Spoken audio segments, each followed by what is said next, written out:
ধোসা টাইপের বানিয়ে নিলাম।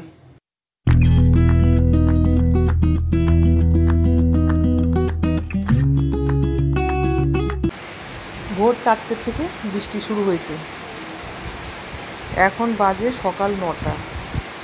একটুও বৃষ্টি থামেনি, কন্টিনিউ হয়ে যাচ্ছে। দেখো কি পরিমাণে বৃষ্টি হচ্ছে, ঝমঝম করে। এই বৃষ্টি দেখে তো মনে হচ্ছে আজকে আর থামবার না। চলো ব্রেকফাস্টের তৈরি করি। আজকে বানাবো হচ্ছে গোলা রুটি। এই দেখো আটার মধ্যে একটু নুন দিয়ে মেখে নিয়েছি।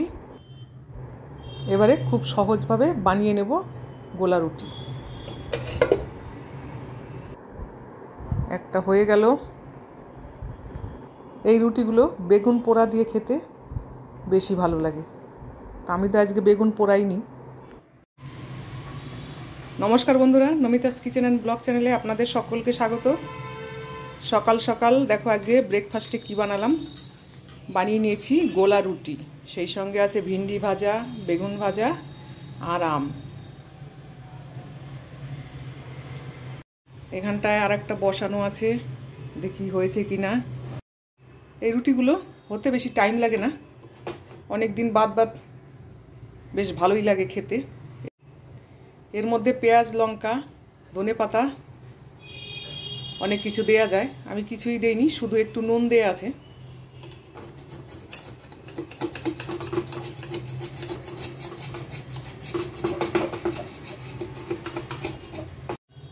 একটু উল্টে দিতে হবে, তাহলে দু সাইডটা ভালো মতো হবে, কাঁচা থাকবে না।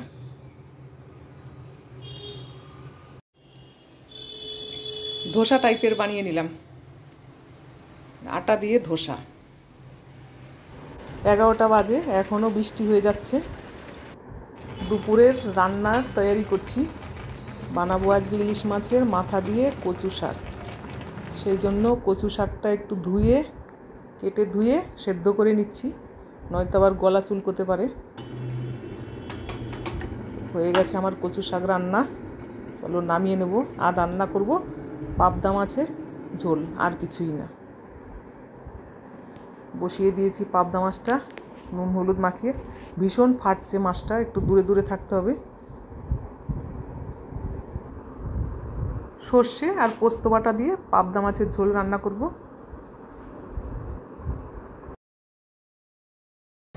হয়ে গেছে রান্না বান্না কমপ্লিট। বিকেল এখন 4:30 বাজে। যাবো একটু বাজারের দিকে, বাইরেটা একটু দেখি বৃষ্টি হবে কি না।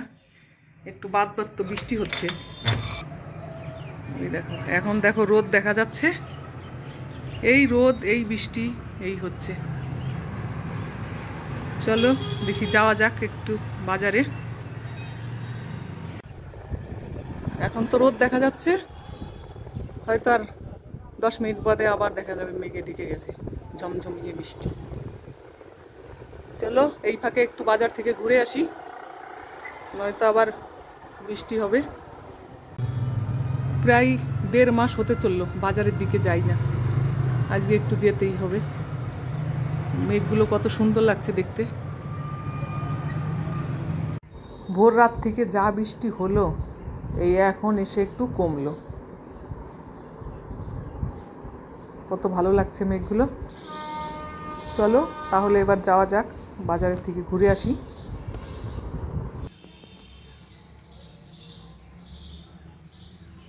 রেডি হয়ে গেলাম, চলো চলা যাক।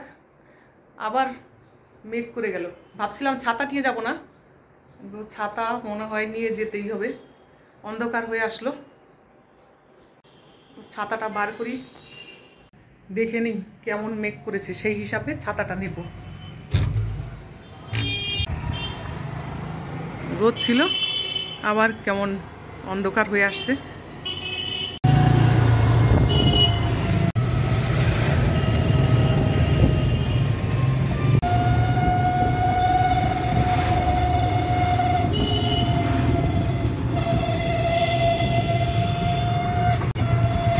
চলে আসলাম ঘর। 1 ঘন্টার মধ্যে যা গরম লাগলো বাজারে গিয়ে, পুরো ঘেমে গেছি। অনেক দিন থেকেই ভাবছিলাম ওড়না দুটোর দু সাইডে পিকো করতে হবে, করা হচ্ছিল না, আজকে পিকো করে নিয়ে আসলাম। দুটো ওড়নারই বেশ ভালো করে পিকো করে দিয়েছে। আজ যাই কাল যাই করে আর পিকো করা হয়নি। দেখো গেলাম আর ফট করে করে দিল লোকটা পিকো। অনেক দিন থেকে সুতো বেরিয়ে আসছিল, প্রায় 1 বছর হয়ে গেছে এইভাবেই পড়ছিলাম।